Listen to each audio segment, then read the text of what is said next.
जय श्री कृष्ण। प्रिय दर्शकों, यह घटना रस सिद्ध संत परम श्रद्धेय श्री हनुमान प्रसाद पोद्दार जी अर्थात भाई जी के जीवन काल की सत्य घटना है। जिस समय भाई जी बम्बई में रहा करते थे, वहाँ से उन्होंने 13 महीने तक कल्याण मासिक पत्रिका का भी प्रकाशन किया। 1927 ईस्वी तक बम्बई में रहने के बाद 3-4 महीनों के लिए जब भाई जी को गोरखपुर आना पड़ा, उसके पश्चात विधि का विधान ऐसा हुआ कि भाई जी गोरखपुर में ही रह गए। भाई जी ने अपने एक प्रवचन में एक पारसी प्रेत के साथ हुए वार्तालाप का जिस प्रकार वर्णन किया था, जिन शब्दों में वर्णन किया था, उसका मैं यहाँ पर यथावत वर्णन करता हूँ। आप ध्यान से सुनिएगा, क्योंकि इसमें बहुत रहस्य की बातें छिपी हुई हैं जो हमारे परमार्थ के लिए बहुत लाभप्रद सिद्ध होंगी। भाई जी बताते हैं कि जिस समय वह बम्बई में रहते थे, रोजाना बम्बई में शाम को एक चौपाटी नामक स्थान है जहां लोग घूमने जाया करते हैं। वहां मैं जाता और अलग सा एक अंधेरी सी जगह थी, वहां पर एक बेंच पर जाकर बैठ जाता और चुपचाप नाम जप किया करता। ये रोज का क्रम था। तो एक दिन की बात है, मैं बैठा नाम जप कर रहा था। इतने में मैंने देखा कि एक पारसी सज्जन, पारसी पुरोहित जो होते हैं, वो सफ़ेद कपड़े पहनते हैं। जब मैंने देखा कि ये बैठते नहीं, खड़े हुए हैं, तब मेरे मन में आया कि जरा इनसे कह देना चाहिए, सभ्यता की बात है कि आप विराज जाएं। मैंने उनसे कहा, आप बैठ जाइए। मेरा ये कहना था कि वो बोले, मुझे आपसे एक बात कहनी है, आप डरिएगा नहीं, मैं प्रेत हूँ। ये सच्ची घटना सुना रहा हूँ आपको। मैं प्रेत हूँ कहते ही मैं डर गया। मेरे बदन में पसीना आ गया, जरा सा कांप गया मैं। छोटी उम्र थी उस समय, डर लगा तो उन्होंने कहा, डरिए नहीं, आप मेरी बात सुनिए। आपको मुझसे कोई डर नहीं है, पर आपको मेरा एक उपकार करना है। तो अब फिर डर निकला। बातचीत शुरू हुई। उन्होंने मुझसे कहा कि देखिए, अगर आप मुझे पहले से न पुकारते तो मैं बोल नहीं सकता था। प्रेतों की अलग अलग शक्तियां होती हैं। कोई बोल सकते, कोई जा सकते, कोई नहीं जा सकते, कोई कुछ क्रिया कर सकते।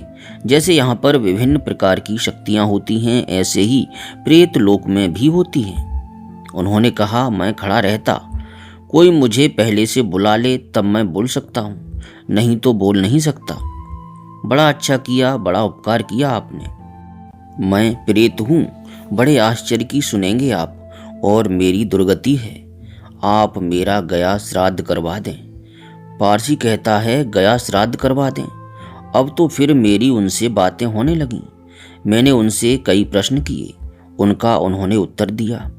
उस उत्तर में एक बात ये थी कि जो लोग किसी से वैर द्वेष लेकर मरते हैं, उनकी बड़ी दुर्गति होती है।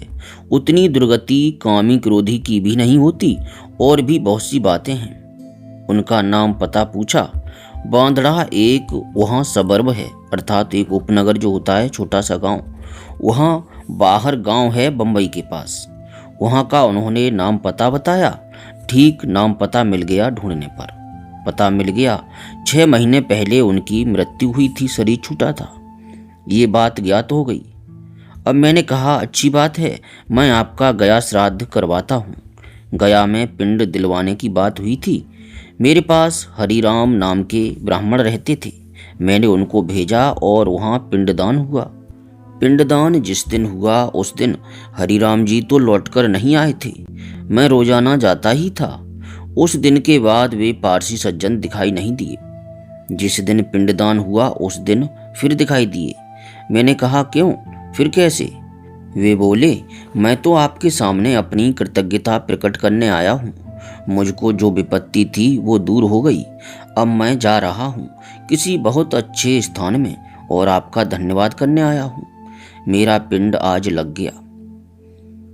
इस घटना के कहने के 2 मतलब हैं। एक तो उस प्रश्न का संबंध, और एक घटना से अपने आप ये बात निकली कि ये पितरों का श्राद्ध, पितरों का तर्पण, ये कपोल कल्पना की बात नहीं है कि उन्हें मिलता ही नहीं, मिलता अवश्य है, और ये अवश्य गृहस्थ को करना चाहिए, जरूर करना चाहिए। इसके बाद मुझे इसके बहुत से प्रमाण और मिले।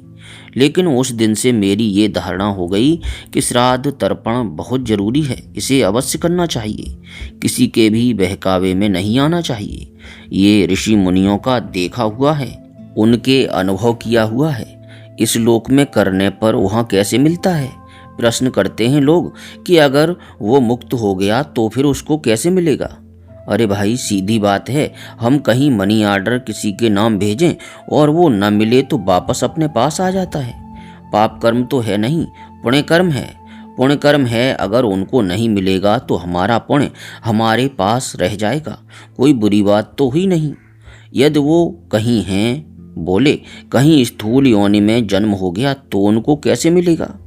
ऐसे मिलेगा कि हम यहाँ से रुपया अमेरिका भेजते हैं, यहाँ का सिक्का वहाँ नहीं चलता, वह बदल करके वहाँ का डॉलर उन्हें मिल जाता है। इसी प्रकार जिस योनि में जहाँ पर भी वो जीव होगा उसको वहाँ के अनुरूप सुख उसे मिल जाएगा। बड़ी सीधी बात है। एक बात है कि श्राद्ध तर्पण करना चाहिए। प्रिय साधकों, किसी के मन में भी अगर किसी से वैर विरोध हुआ हो, द्वेष हुआ हो, वो चाहे वैर रखता हो पर अपने मन में उससे वैर लेकर नहीं मरना है, नहीं तो बड़ी दुर्गति होगी। ये समझने की बात है, बड़ी सूक्ष्म बात है। पहली बात तो यह है कि अगर हमारे जीवन में किसी से कभी किसी बात को लेकर बहुत सी बात ऐसी होती हैं कि व्यर्थ ही विरोध हो जाता है, बेमतलब जरा सा मतभेद हुआ कि कलह हो गया, विरोध हो गया, अथवा भूल से हम कभी कभी समझ लेते हैं कि अमुक आदमी हमारा नुकसान कर रहा है। नुकसान चाहे वो नहीं करता पर हमारे मन में आ रहा है कि वो हमारा नुकसान कर रहा है, तो उससे हम वैर कर बैठते हैं और जब पता लगता है तो बड़ा पश्चाताप होता है। मन में विरोध, वैर, द्वेष किसी के प्रति कभी ना आवे। भगवान ने भक्तों के जहाँ लक्षण बतलाए हैं वहाँ सबसे पहला लक्षण अद्वेष्टा सर्वभूतानां मैत्रः करुण एव च निर्ममो निरहंकारः समदुख सुखः क्षमी। सबसे पहली बात, किसी भी प्राणी में द्वेष न रहे। द्वेष चाहता है विनाश। जिस किसी में हमारा द्वेष है, हमारी बुद्धि चाहेगी कि उसका नाश हो जाए, चाहे हम कहें नहीं। उसके विनाश में, उसके त्रास में, उसकी अपगति में हमको सुख होगा। यह बहुत बुरी चीज है। ये भगवान का बड़ा अपमान, बड़ा तिरस्कार है। सब में रहने वाले भगवान के प्रति वैर विरोध की भावना, ये बहुत बड़ा पाप है।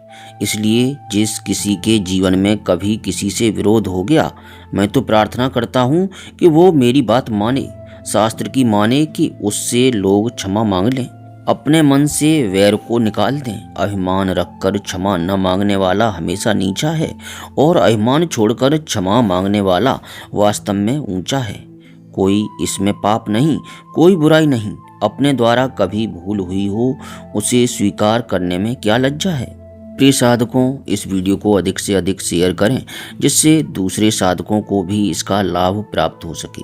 अब आप सभी से विनम्र निवेदन है कि अपने हृदय में अपने इष्ट देव का स्मरण करते हुए प्रेम से गदगद कंठ से बोलिए, हरे कृष्ण कृष्ण कृष्ण हरे हरे, हरे राम राम राम हरे हरे।